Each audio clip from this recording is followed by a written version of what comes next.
Hey, how you doing? This is John. Welcome to John's Long Box. I'm doing another Sunday comics. This is a lot later than I normally would do it, but I had a lot of stuff to do. This has been a crazy week. Uh, so I guess I'll talk about Thunder Agents. So welcome to John's Long Box. This is the Sunday Comics edition where I go live and talk about stuff. So what I figure we'll look at the Thunder Agents. So this is Tower Comics Thunder Agents number one, 25 cents. But keep in mind, this is double-sized comic. Um, I figured exactly what year it is. We'll check it out when we actually go inside and look. So a little bit of history about this comics. So this is Wally Wood. Wally Wood is one of my favorite comic book artists. Wally Wood is just phenomenal. He's just a great creator. Troubled history, troubled man, phenomenal talent. Uh, he's just a living legend. He's not a living. He's a legend. He's not living anymore. Um, so he created these comics.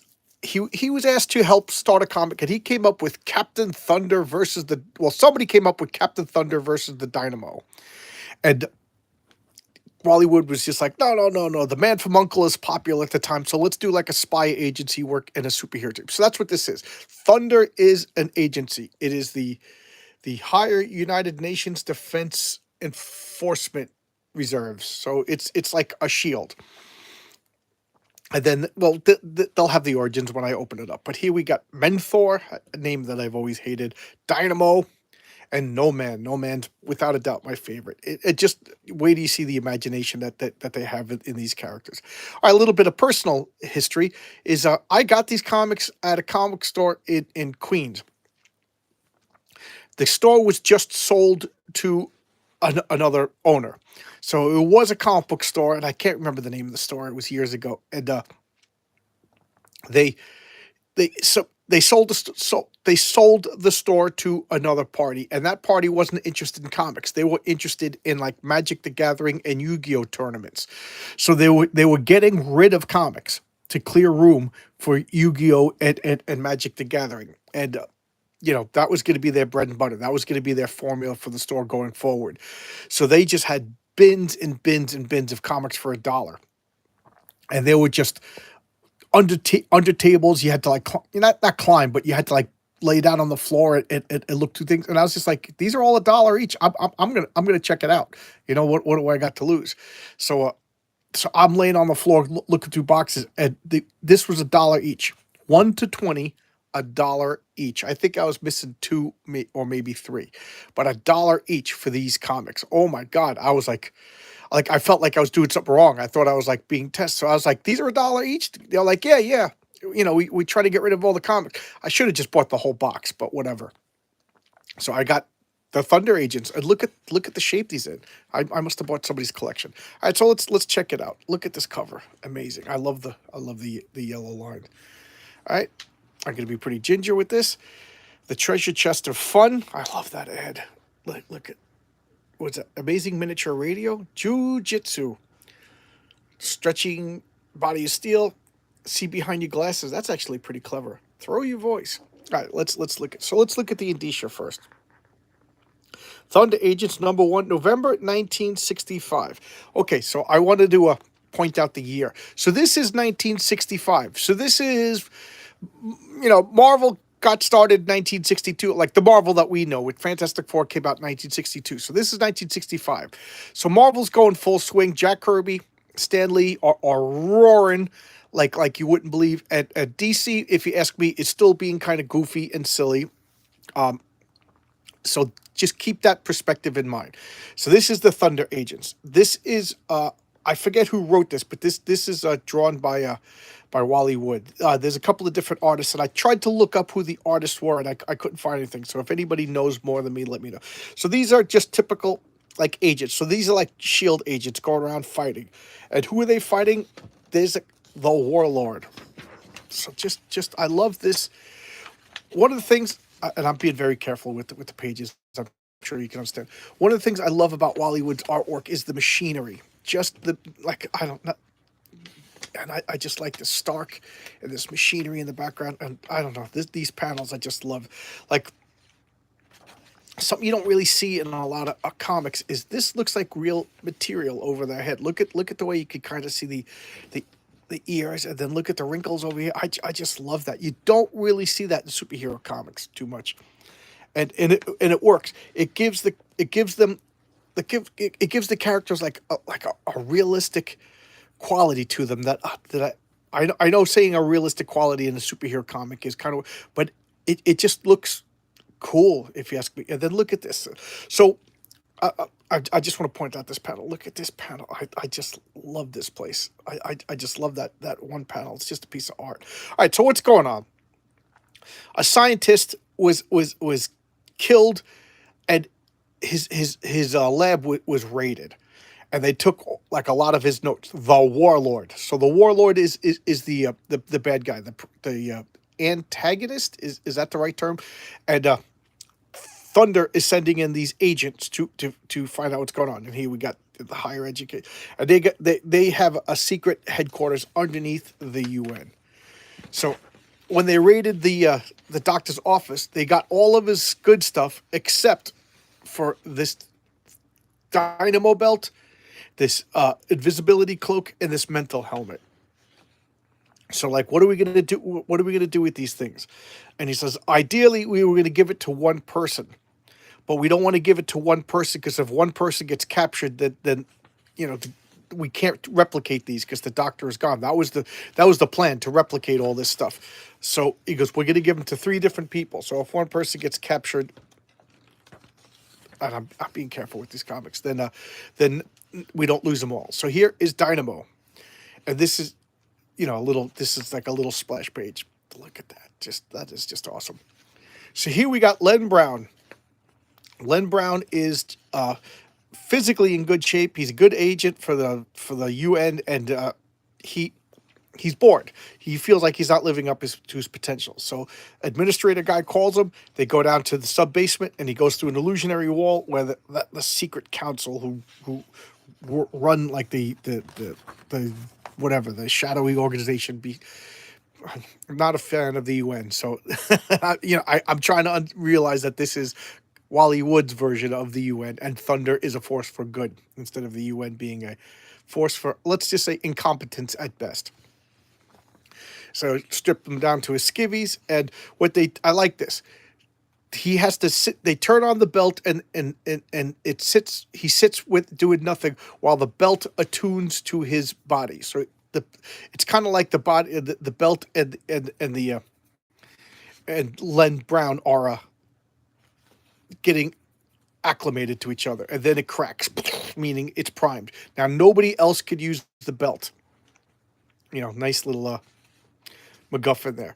So he's like, when the belt is energized, and you know, now that you're synced with it, you don't have to worry about it anymore. But now, when you turn on the belt, it realigns the bonds in your molecules, so he is as strong and as dense as steel. So look, he's like punching through walls, boom, boom, and he's like, "Wow, you're even stronger than I thought." Great arc, yep. The Thunder Agents is amazing, Pete. It's just such a, it's and like I said, this is 1965, and wait till you get to No Man. Oh my God, it's gonna blow your brains out. And so now they make a costume, and the costume provides extra armor. So it's like a light chainmail, nylon fabric, whatever. Because, as they say, and again, this is 1965. I like what they do. They give them a realistic weakness. If the belt is on for too long, it'll overwork, and it'll not only destroy the belt, but it could possibly cause irreparable harm to Len's body himself. So he's on when he hits that button, he's got vast power. He's the most powerful member of the Thunder Agents, but he's on a time limit. And here we got the Iron Maiden. What a great bad guy, the Iron Maiden. You know, she's got like the red cape and iron arm. I just love the Iron Maiden. She doesn't do anything in the first couple of comics. She's just woman in costume. But I just love the Iron. And who is that? That's the Warlord. He's just this mysterious guy and he is running like a world organization that is threatening the world. So now they're going to send out the dynamo out to investigate a tip. The Thunder Agents has this super plane, and he jumps out, and oh no, his chute is ripped. What are the odds? You know what I mean? Like, so what does he do? He turned on the Thunderbelt, and he becomes too heavy for the parachute, and he crashes into the ground. Oh, but that's okay. He's a Thunderbolt, and he's just bashing through it. Look at that panel. Look at that panel. It's just amazing. And they find a magnet. Oh, that's right. There's a fog. There's like metallic particles in the air that's causing not only the radar is getting scattered, but it's creating a fog. So he takes the magnet and he throws the magnet far away, which pulls the fog next to him. A little hokey, but what do you want? And I love this. These people crash into him, and he's just, he's a little scared. I mean, he's had the Thunderbelt now for like what 24 hours, and people crashing into him. So that's got to be a little scary. So now he's like, wow, how cool is this? And he's just wrecking stuff. He's just smashing the car, even though the car's smashed, because he's just reveling in his power. And now he's getting jumped by guys in armor. And it's one of the flaws. They did it out of desperation because the warlord is going to threaten the world, kind of thing. So he didn't really get the martial arts training and stuff that he needs. My chair is sinking. Sorry, guys. So he's kind of getting overwhelmed, but his sheer strength is knocking everybody out. He's just beating the crap out of everyone.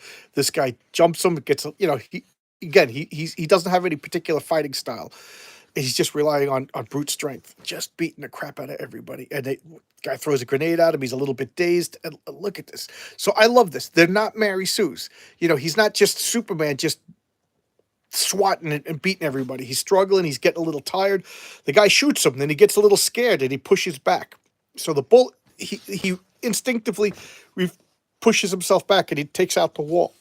Even though the bullet doesn't hurt him, he's not used to somebody shooting at him, you know what I mean? And now he's taken off guard a little bit. He's fighting and fighting and fighting, and the belt gets a little overworked. So I thought this was a mistake in the first story. His very first story out here, he gets defeated, and they take his belt.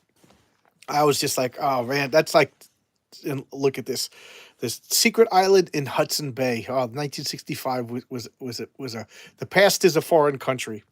Right? Like, how many secret islands are there in Hudson Bay? All right. But look at Iron Maiden slinks out over here with the hip cocked, and he's just like, she's like, why do you care about the belt? What's so important about the belt? They all realize that the belt is something special.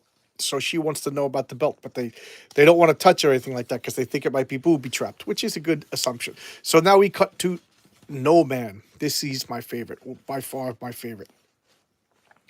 So No Man, okay, that he's thinking about No Man and whatever, but we'll get to him. Okay, we'll jump to No Man.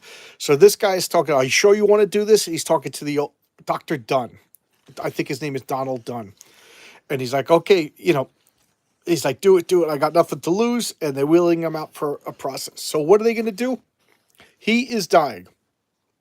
Dr. Dunn created these android bodies, and they just keep mass producing these android bodies, and these android bodies could take a human mind. So the mind is digitalized and transferred into an android body, and he's like, I want you to transfer my mind into one of the android bodies. If it works, it works. If it doesn't work, I die, and I'm dying anyway. What do I got to lose?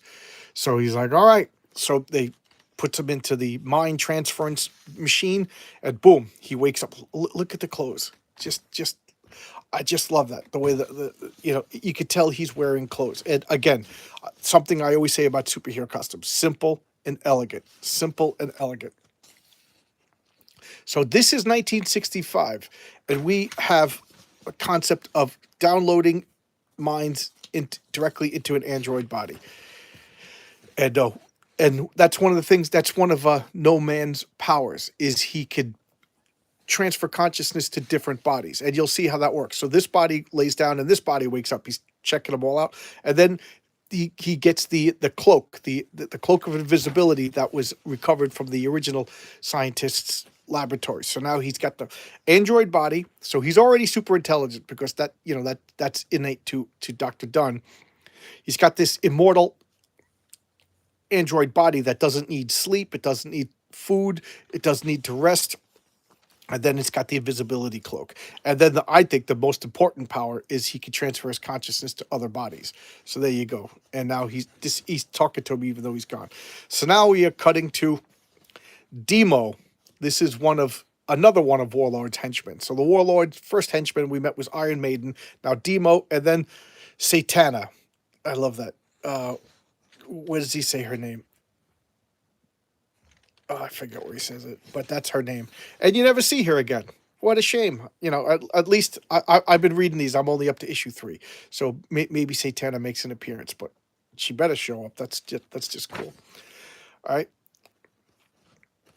So the submen are, and look, they're just meeting at, look at this lair. That is definitely a lair. So the submen. So Demo is releasing the submen. And the submen are doing what submen do, which is evil bidding. So now this operative is calling No Man, and No Man is in the chamber, and the active No Man puts a spare body into his rocket car, and now he's flying. So, he's got to back up. So he runs off with the cape, and check this out. So he just turns invisible, and the submen don't notice. Nobody notices he's in there. And he just starts fighting. And I like how they do this. It's just a fight. They don't do the Jack Kirby thing where with dots like he does with the Invisible Woman. It's just a fight. And in the fight, chemicals spray on him, and so he's coated. I don't know how the chemicals became blue and yellow, blue and orange. It should have just been one color, but now they can see him because he's coated in some viscous fluid, and they're fighting. And he's fighting, and he's fighting, and he gets shot right in the chest. Boom! And he's dead. And what happens? The other body wakes up. Are these new to you? So let me just finish this thought. So he wakes up. So the spare body wakes up, and he goes in and retrieves his invisibility cloak. I just love that. So he takes risks because he knows that he's got extra bodies. Okay, and there's Satana, and he's like, "What? Our little plan was foiled by No Man. What's going on?" And he's making his report. He's like, "Yeah, but you lost the body. You almost lost the cape." Okay, so I'll stop here. So Pete asked, "Are these new to me?" And the answer is no. I got these 8 years ago. I read them, and I'm rereading them now. And I gotta say, I can't remember all of the details. So, like, I forget if Satana shows up again. But these came out in 1965. They're amazing. I was actually, I don't have it with me right now, but in 1985 they brought back the Thunder Agents. I forget the name of the company, and they had George Perez and John Byrne and everybody drawing it. So they got the best talent, and it only lasted 5 issues. So that was my first experience with the Thunder Agents. And then the role playing game that I played, Dungeons and Dragons, it had a Thunder Agents supplement, so you could play it in Village, and that's just it. I was cemented, so I really like them. I really like these. And these aren't too expensive. And there's 20. This is the Tower. This is the original run, Tower Comics. They're not that expensive. I think number 1 is like $25 on my comic shop. But these are just phenomenal comics, if you ask me. So this is Menthor. Can you remember the original Doctor had 3 artifacts? He had the Thunder Belt, he had the Invisibility Cloak, and he had the Mental Helmet. So this is what's his name? Mr. Janus, and I forget his first name. And for those of you who may not know, Janus is a Roman god of the new year, and he has 2 faces. And a Janus is kind of like synonymous with a betrayer, an unloyal person. So this I love. Meet Mr. Sumu.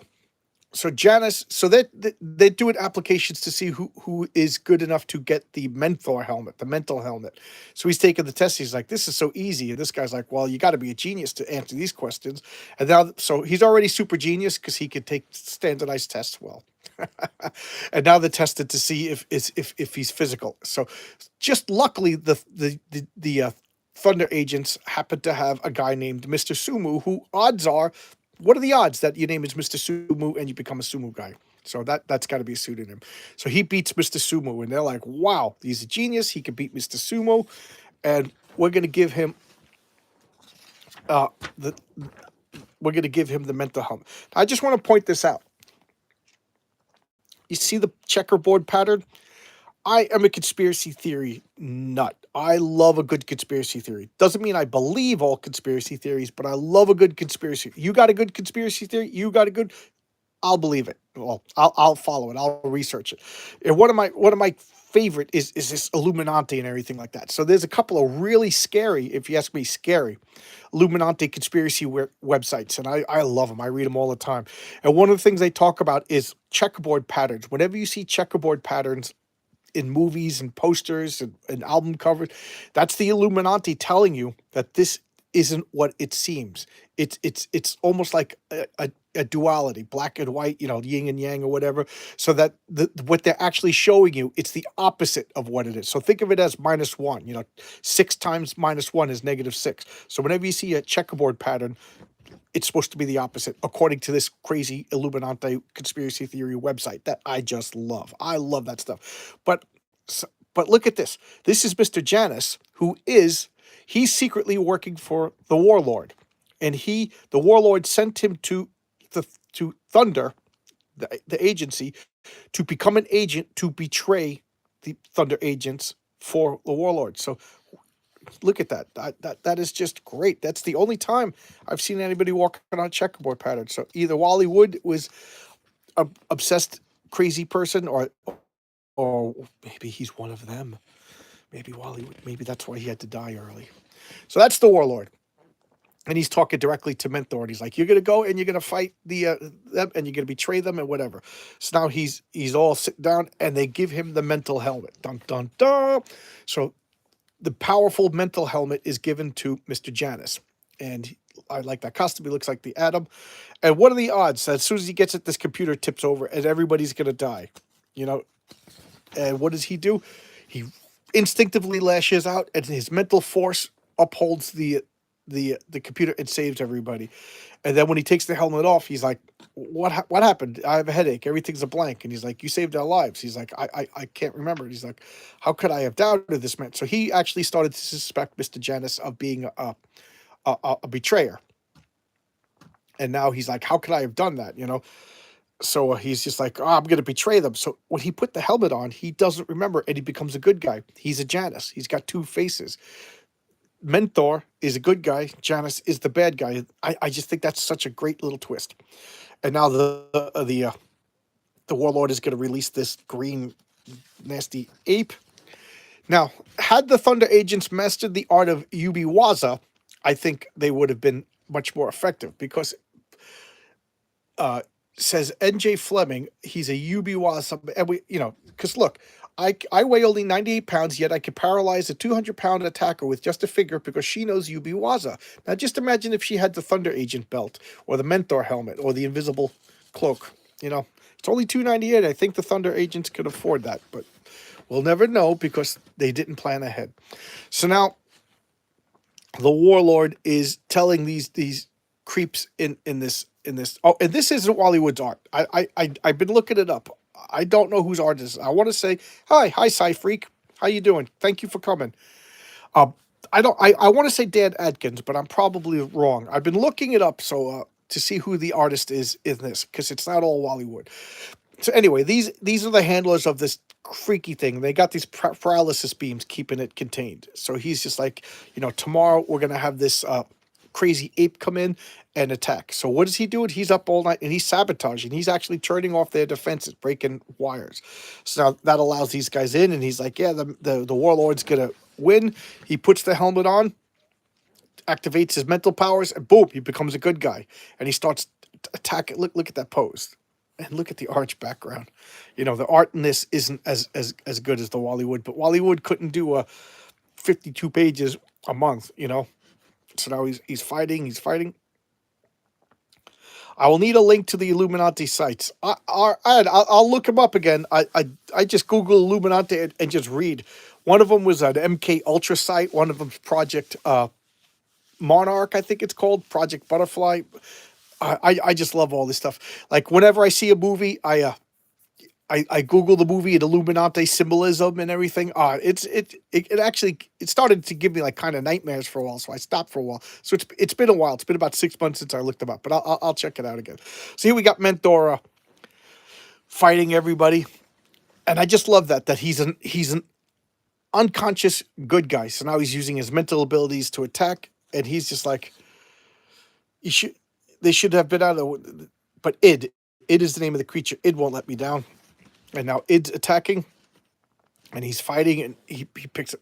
That's another thing is the Menthor helmet, like the telekinesis supplements his strength, so he's able to pick up this, and it's just bouncing off the id. Id is a mindless creature of destruction. Matter of fact, his mind is so primitive that they can't he can't even influence him. He's just id. Id is impulse, so there's no intellect to actually influence, and it's just id is just wrecking everything. As I, for some reason, I can't see turn the page, and luckily he kicks him into machinery that disintegrates him. Deus ex machina, and they're just like, "How could I ever doubted you? What's going on?" He's like, "I don't know what happened. I blacked out." And he's just like, "If you next time you black out, it'll be permanent." Da da da da da da. So here we have this. I love. I don't know why I get a kick out of this stuff. I always like when there's like normal humans, like a like there's superheroes. So we got Mentor, we got No Man, and we got Dynamo, and now we have like a team of perfect humans, like just human agents that assist the superheroes. So these guys are going to go out like they're recon, they scout things, and then whatever they find, they relay it to Thunder, and then they send in the heavy hitters, the superheroes. And I don't know why I always like that combination of a highly trained special operatives and then superheroes. Does anybody remember Image Comics? One of the early Image Comics I actually liked was Team 7, how they were the best military squad, and then they ended up getting powers and they became the first superhero teams. And then later on, you had like Spartan and I can't even, like Mr. Majestic. They were embedded with a team of special ops. I always found that, I always kind of like that stuff. Like, superheroes working for Shield and going out on missions with normal humans. I just like that. That's kind of like why I like Colonel Flag in this in the Suicide Squad. Just a regular guy who could hold his own with superheroes. But here we got the team. So now they're talking about what they got to do.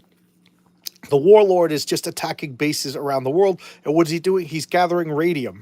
They're assuming he's going to build an atomic bomb, because that's what else are you going to do with stealing radium? And here are the operatives. We got Guy, the leader. There's the patriarchy. Whenever anybody says that the patriarchy is oppressing you, there he is, Guy. You couldn't get a more masculine name than that. So here he is, Guy. He's the leader of the squad. Dynamite, the weapons man. Kitten, the technical device expert. Weed, the locksmith. Weed. So tell me this guy isn't like a pothead. And Egghead, the super brilliant strategist. And look at this ship that they use. Some highfalutin space technology. And now they're out fighting, and they're going to fight the Warlord. Now, for whatever reason, and this kind of stuff always makes me laugh, the regular soldiers have high-tech laser guns. That is like such a G.I. Joe cartoon, the laser guns. But, I don't know, whether they're not allowed to use, weed. Isn't that funny?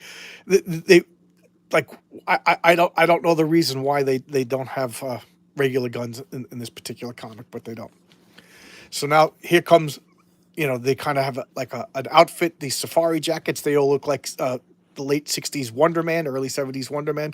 And Kitty goes, let me talk to him, and she's setting up.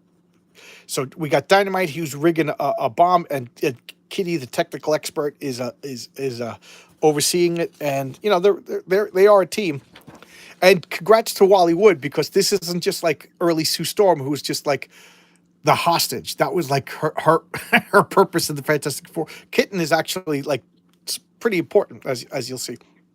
So now they're going on and they're doing stuff. Dynamite is not only is Dynamite an actual demo expert, he's just an ass kicker, and they beat him up, and then they take their uniforms. So they're infiltrating the warlord, and this is so cool. I don't know why I find this fascinating. They hit a certain point, and everybody just stands still. And Egghead is like, they're being mentally dominated. So all of Warlord's men, they call them zombie agents, and when the Warlord calls them, their will and individuality is destroyed or goes dormant, and they just become single-minded like worker drone ants in the will of the warlord, and I find that to be terrifying and fascinating. And Egghead is just a little, his mentality is just a little too strong, so he's resisting it, and he's telling the others of what's going on, and Egghead is psychically battling the warlord. Now, it's not like he has any mental powers. It's just that he's a brilliant strategist. His mind is very strong. So now the warlord is concentrating on taking Egghead, and it causes him to collapse. But he freed his partners. So now they're learning more and more about this warlord. So now Dynamite goes and starts kicking ass at everybody. He's grabbed the laser guns. Oh, that's why they had laser guns, because these were the warlord's high tech. And I'll tell you more about the warlord. I forgot that little detail. See, if I could forget a detail of a comic I read 2 hours ago, you expect me to remember these Thunder Agent comics that I read about 5-6 years ago, and now a little bit exposition as the the regular humans win the day. I got to take a sip of Diet Coke. I normally do coffee, but it's 3 o'clock and I already had my coffee, so Diet Coke. I went down to my local game store and had a game night. It was a game day from noon to about 2. But I woke up late, and I'll talk about my cat later. So here we go back to Dynamo at the mercy of the Iron Maiden. Now we're back to Wally Wood. So there she is. She's just posed. I just love that costume. A female suit of armor and a red cape. The Iron Maiden. That is just an awesome villain. We got Dynamo laying over here, and what they did was they implied torture. They said that they tortured him, and they used truth serum, and he's not talking because he's Len Brown, one of the greatest of the Thunder agents. So she's like, all right, we're just going to get this belt then, and we're going to take it apart and reverse engineer it. So I do like that they didn't want to work on the belt because they assumed it was booby trapped, which is a pretty good assumption if you ask me. Why wouldn't it if it's so important? They would put some, but she's like, we got no choice. So she starts twisting dials and doing stuff. And what does it do? It activates a homing device. So her assumption was right, but they were desperate to figure out what it is. So now the regular, Guy and Kitten and Weed, these guys all got the signal. Mentor's got the signal. No Man's got the signal. So she's just like, oops, I effed up. They're going to be here. So now she's ordered everybody for evacuation. I do like the tactics that they use. It seems to be realistic. They're giving up the base. What are they going to do? They're going to fight, hold out to the last man? Oops, they know where we are. Let's get out of here. The warlord's got extra bases. So they're in the middle of an evac when they all show up. And No Man, I like this. No Man is just like I said, he's a little reckless because first off, I think he's just enjoying the physicality of having a young body get considered. He was like old and ill and on death's door, So he puts on his invisibility cloak. He jumps from a plane onto their plane and just starts smashing and bashing. Iron Maiden is just like, all right, sorry, we're going to let you die, and she's packing up some stuff, erasing computers when Guy and Dynamite and everybody are coming in. She's remote activating these missiles. These missiles are actually, they were aimed someplace else. They're being aimed at her own base now. That she's just going to destroy their own evidence. Again, I like the planning and the tactics by this warlord. Burnt earth strategy. So he's actually taking out the missiles from destroying warlord's own base. Iron Maiden's is like, oh no, what are we gonna do? We got Dynamo, we're gonna kill him. And he's just like standing there like, what are you gonna? And they didn't take into account No Man being invisible, and he just comes running up, and what's in his hand? The Thunderbelt. He tosses the Thunderbelt to I like this just because he's invisible, so he's hiding because he's like all these bullets, I'll be shot to pieces, and he's not. He doesn't want to get caught because he has the Thunderbelt. So the plane flies away, and he gives him the Thunderbelt. I don't know why people couldn't see a floating Thunderbelt. Maybe the cloak has a radius of invisibility. He powers up, and look at that, boom, boom, smashing through everything. And what happened? Everybody got away. So they're like, "There's the warlord sitting on his throne. Up, it's just the dummy." So he was never on the island, and they're like, the warlord's like, I'll be back. I'll fight you. There you go. Record Riot, 60 smash songs, monster size. Boys, man, my secret new Dynaflex method. Mm-hmm. All right. So that was the first issue of the Thunder Agents. I like this. I think it's great.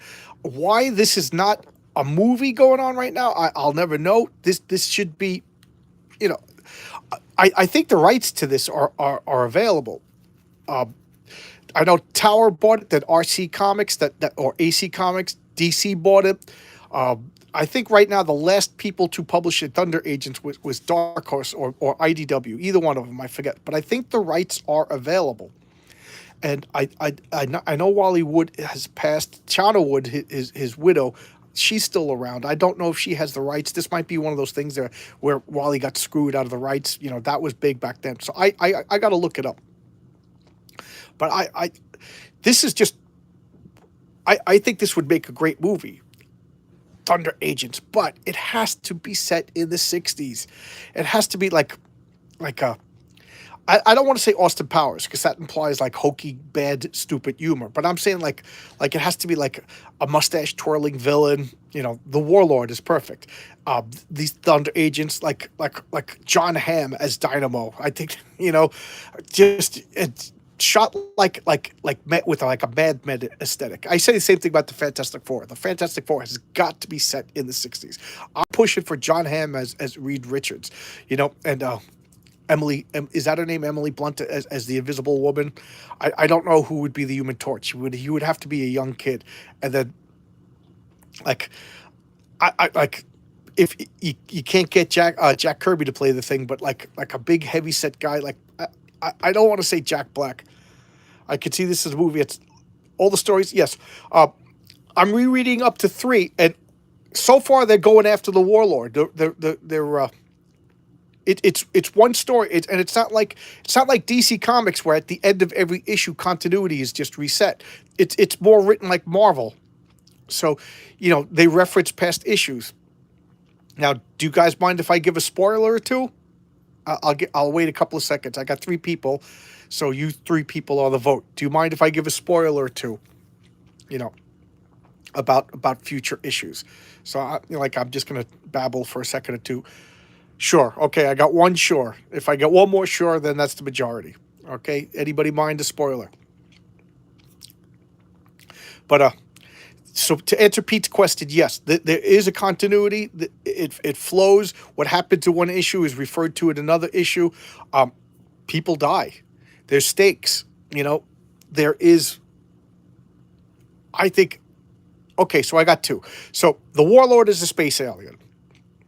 And that's why they had laser beams and stuff like that. So he's preparing the Earth for a conquest. He's trying to, he's gathering the radium. He wants to start an atomic war.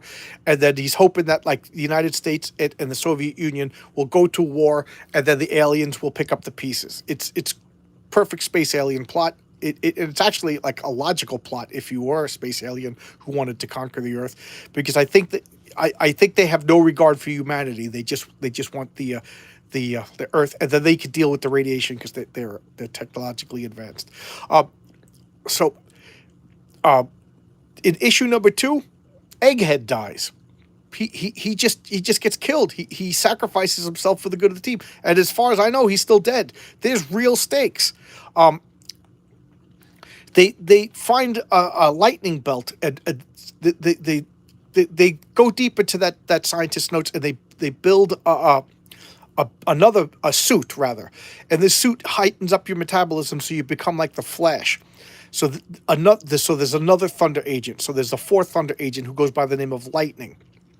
And by the time they did the George Perez Thunder Agents, that 5 issue series, but I can't think of the name of the comic company. They already, there's two more Thunder agents. There's Raven, who has a suit that allows him to fly, and then there's Lightning, who has a suit that allows super speed. So, when I got the original series, I was like, wait, where's Lightning and Raven? Yep, yeah, familiar story, right? Like if you're going to set up a alien invasion, would having Russia and the United States have a nuclear war, or as they called it back then, an atomic war, wouldn't that be like your work is done? You just hang back and watch, especially when you have the technology to deal with the fallout and the radiation, and you have no use for humanity. Why not space aliens? But what was I saying? So Lightning, the suit accelerates your metabolism to give you the super speed, but it ages you. So wearing the Lightning suit is a death sentence. So there's like four or five different people who wear the Lightning suit, and they know that they're going to die.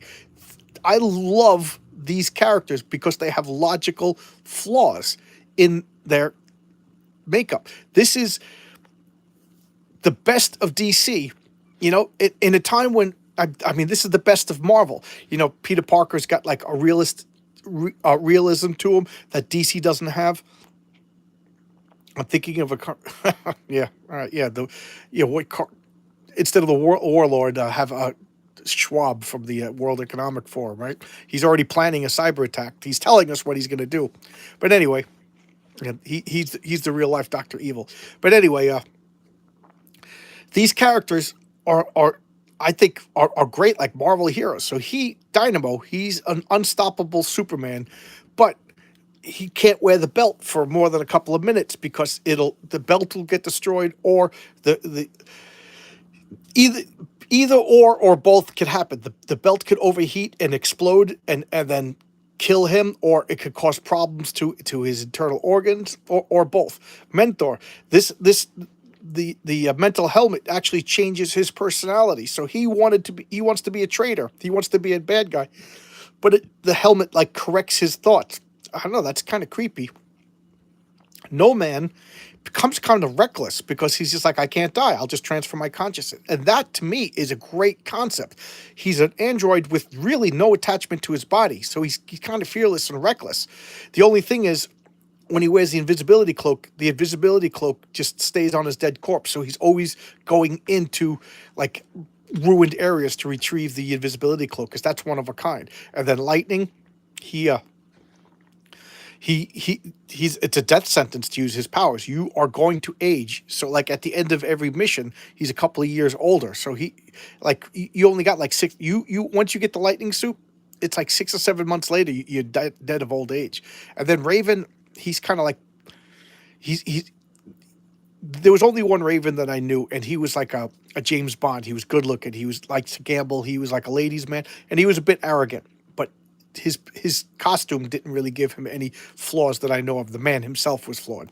So I think they did a really, really good job with the Thunder Agents. I'm unfortunately, Tower Comics went out of business, which was all too true back then in the 60s, 30s, 40s, 50s, 60s, 70s, and even today, is the comic book companies seem to be run really poorly or whatever, mismanaged or whatever. But the comics were quality comics.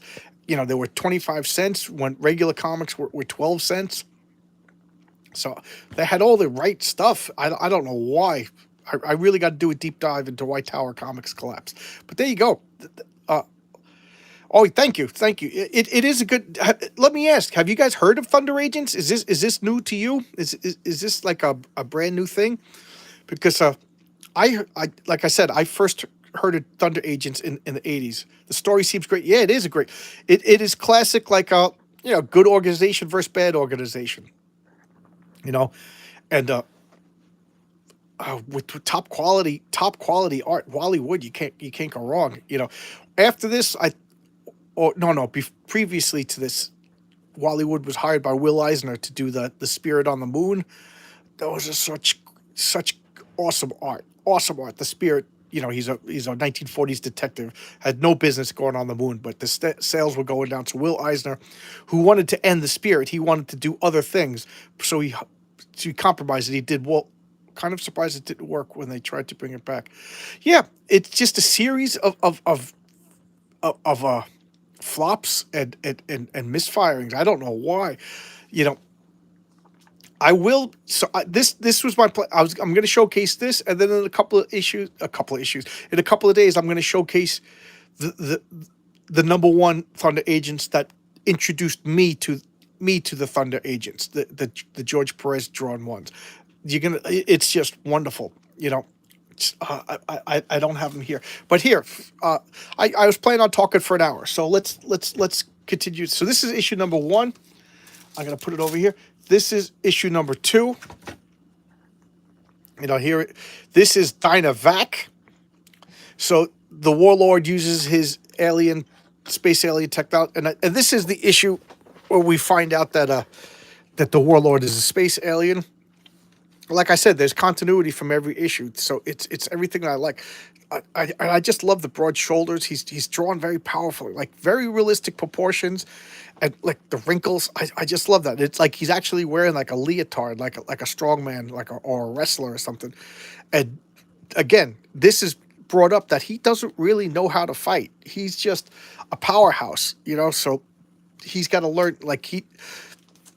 It was just expected that everybody was going to be weaker than him. So why learn to fight? And that's one thing that Batman taught Superman how to fight. He goes, how many times you lose your powers, and you got to learn how to fight. What happens if you come up with a guy as strong as you? The edge is going to be skill. So I do like that concept. Look at this, number 3. Look at that cover. Look at that cover. That is just awesome. Dynamo versus Mentor. So either Mentor, I forget the details. This is the one I was about to read today. And there's Kitten over there. And another funny thing about Dynamo is he's shy.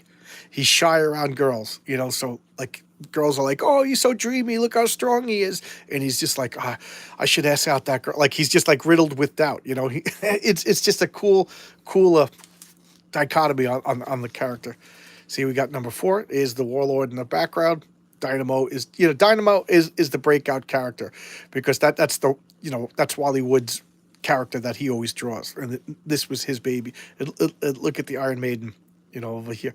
And the funny thing is they develop an attraction to each other, So will she or will she not turn good? That's always the thing.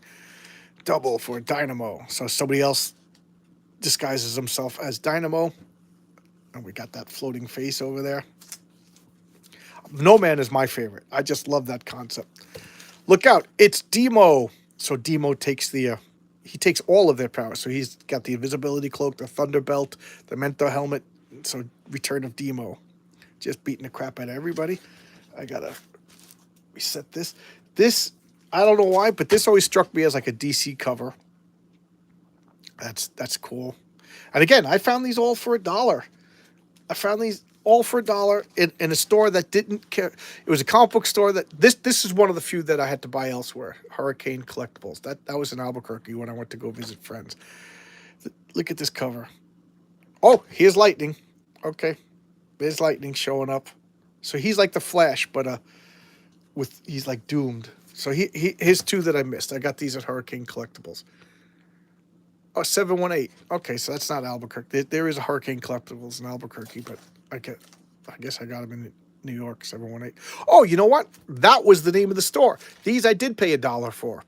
Hurricane Collectibles was the name of the store that was going out of business, and it became Montesey, which I have no idea what it means. So it was originally called Hurricane Collectibles, and then it became Montesey. And the owners of Montesey didn't particularly want comic books. They still had a shelf full of new comics, and so these are all the ones I paid $1 for these.